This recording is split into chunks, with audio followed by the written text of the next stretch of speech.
I never liked gambling. But gambling is what destroyed my life. Once, I trusted my so-called friends who lured me into an underground casino. Just for fun, they said. But one night I walked out with a debt I could never repay. My friends disappeared, leaving me alone with the collectors. I lost everything, my job, my home, my family. And then came the night they took me. I woke up at a table. Around me, dazzling lights, golden walls, roulette wheels, cards. But instead of chips, the tables held bracelets with numbers. Welcome to the casino of death, a voice thundered from above. Here you don't play for money. You play for lives. I wanted to believe it was a joke. But when the first man lost, they dragged him through the black doors. He never came back. And then came the worst part. Among the players I saw them. The same friends, who once ruined my life. My chest tightened, but this time I didn't feel fear. Only a cold fire inside me. This wasn't just a game anymore. This was my revenge. The dealer slammed a deck of cards on the table. First round, blackjack. But here if you lose, you don't just lose chips. You lose time. Each bracelet represents 1 hour of your life. Gasps echoed around the table. I looked at the glowing band locked to my wrist. It displayed a digital countdown, midnight. 24 hours left. The game began. One by one, players drew their cards. The man to my left busted with a king. His bracelet beeped, and an hour vanished instantly from his clock. He screamed as if a part of his soul had been torn away. Then it was my turn. The dealer flipped me a 10 and a queen, 20. A strong hand. My friends sneered, whispering like the cowards they always were. One of them, Mark, leaned across the table. Looks like you're finally out of your depth, loser. I smiled coldly. Funny. That's exactly what I was about to tell you. The dealer revealed his hand, 17. I won. Mark lost 2 hours. His bracelet beeped, and his eyes went wide as he felt the life drain from his body. For the first time, I wasn't the victim. I was the one holding the cards. And this was only the beginning. The first game was over, but the taste of it lingered. Winning hadn't given me joy. It had given me clarity. For the first time in years, I wasn't powerless. The dealer shuffled again. The cards whispered as they slid together, smooth and deliberate, like the hiss of a snake. Lights above the table pulsed red. The voice from the loudspeaker returned, cold and theatrical. Round 2, Russian roulette.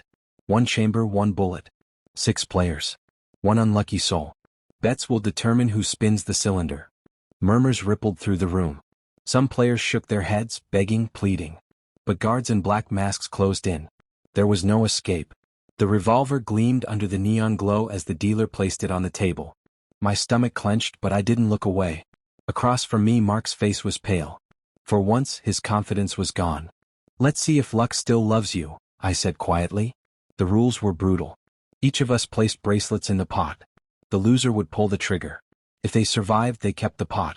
If not, the house claimed their time. I placed a single hour into the pot, deliberately small. Mark, eager to outshine me, threw in 5. The dealer spun the revolver, then slid it toward him.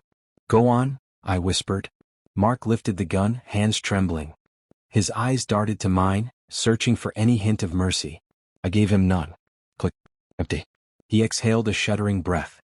Relief flooded his face, but it didn't last. The dealer nodded, and the revolver passed to the next player. The game continued around the table. Screams erupted when one unlucky man pulled the trigger and the shot rang out. He fell back, his bracelet flashing 0. The guards dragged his lifeless body into the shadows. The pot returned to Mark. He had survived, for now. But I could see cracks forming in his bravado. Fear was gnawing at him, just like he once gnawed at me. The games rolled on. Dice that burned when you lost. A roulette wheel where the loser was strapped into an electric chair. Each round bled the weak dry. But I wasn't just surviving. I was hunting. Every chance I got, I maneuvered the game so my old friends were cornered. Subtle choices, quiet alliances, whispered bets. All to make sure the odds stacked against them. Ethan, the ringleader, was my real target. He was the one who first shoved me into that underground casino years ago, laughing as I signed debts I didn't understand. Watching him squirm now was almost enough. Almost. Round after round, I kept my mask calm, my moves deliberate. But inside, a storm raged. With every scream, every bracelet drained, I remembered nights of debt collectors hammering at my door. My mother crying. The eviction notice taped to the wall. Now it was their turn to lose. Hours slipped by. My bracelet ticked down to 18 hours 45 minutes and 12 seconds, But I had more time than most. Many had already hit zero. The dealer announced the next trial. Roulette of lies. 6 players, 1 wheel. The numbers represent truth or death. If the wheel lands on you, the others will decide whether your story is true or false. Lie and you forfeit 3 hours. Tell the truth and the house decides if it's worth sparing you.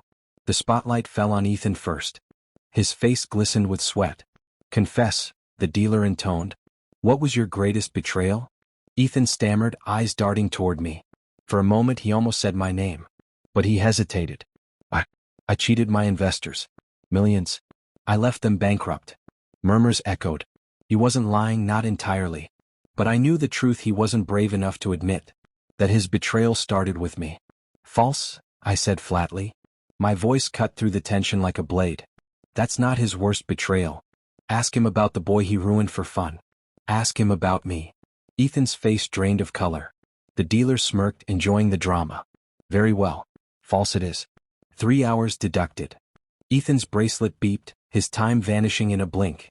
He stumbled, clutching his wrist like it had burned. When my turn came, the spotlight seared down on me. What is your greatest regret? I met Ethan's eyes.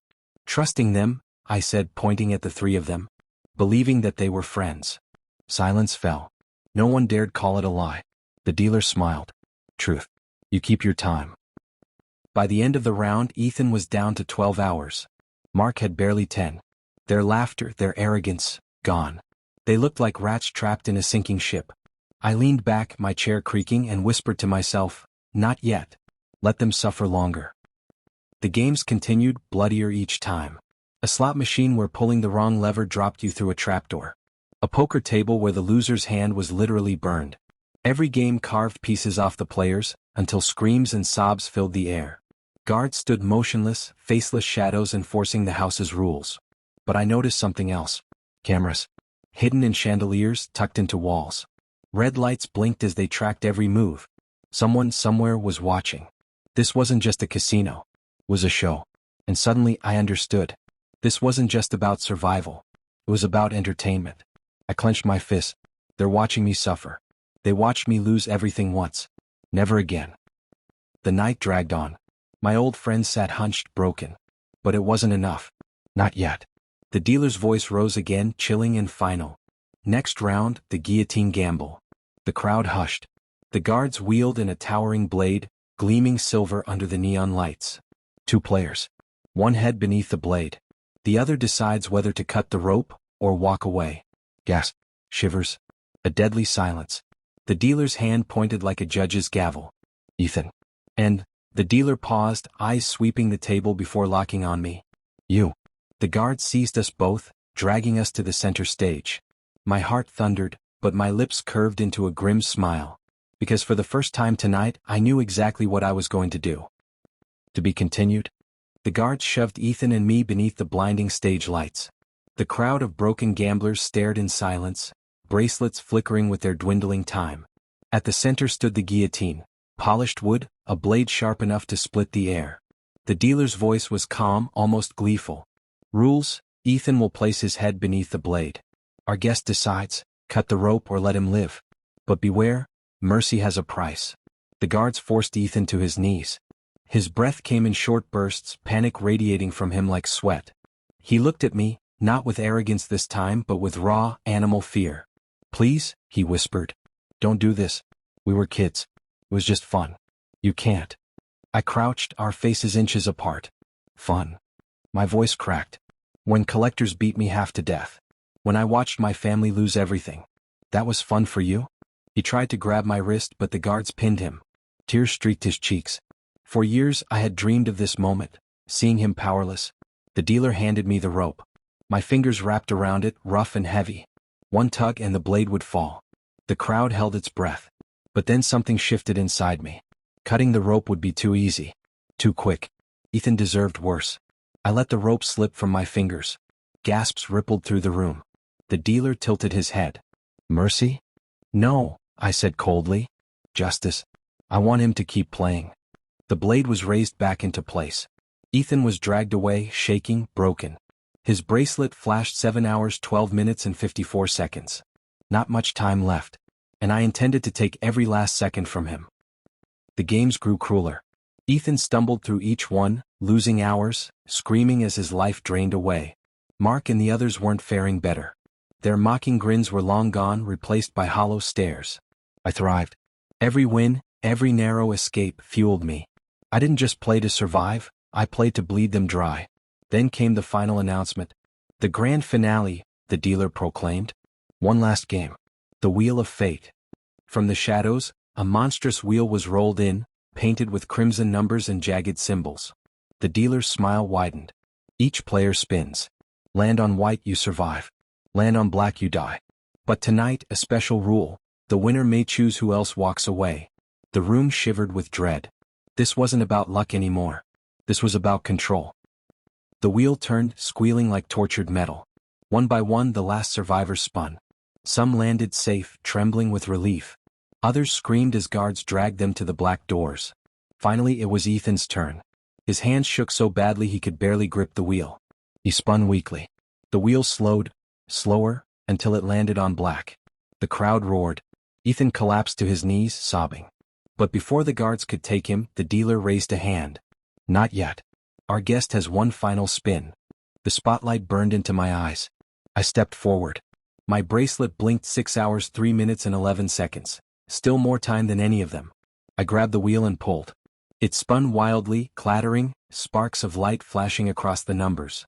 For a moment I almost hoped for black. Maybe it would be easier. But it landed on white. The dealer spread his arms. Our champion. The house congratulates you. Now choose. Who lives, and who dies? Every eye turned to me. Ethan crawled forward, clutching at my leg. Please? Spare me. We were friends once. I kicked him back. My gaze swept the room, lingering on the terrified faces of the ones who had destroyed me. My voice was steady, sharp as glass. They die. All of them. The dealer's grin widened. The guards surged forward. One by one my old friends were dragged to the black doors. Their screams echoed, fading into silence. I stood alone. But the story didn't end there. As the lights dimmed and the last screams faded, the dealer approached. His suit was immaculate, his smile serpent-like. Well played, he said. The house enjoyed your performance. I glared at him. Who are you? He chuckled. Merely the host. But if you want answers, he gestured to the ceiling. I followed his gaze. Behind the chandeliers, cameras blinked red. Dozens. Hundreds. Streaming everything. My blood ran cold. You broadcast this? Of course. The rich, the powerful, they bet on you. Every choice, every scream, every second of your life sold for profit. The rage inside me ignited. Then I'll tear it all down. Every last one of you. The dealer's smile didn't falter. We'll see. You won this game, yes. But the casino of death never closes. There will always be another round, another player. He handed me a black card, embossed with gold. A single word glowed across its surface. House. Congratulations, he whispered. You're one of us now. The guards unshackled me. The golden doors swung open. Cool night air rushed in. I staggered into the darkness, the weight of the card heavy in my hand. Behind me, the casino pulsed with light, a beacon of greed and death. I should have felt relief. But all I felt was fire. Ethan and the others were gone, but the real enemy remained, the ones watching, betting, laughing. And I wasn't done. Not by a long shot. This wasn't just revenge anymore. This was war.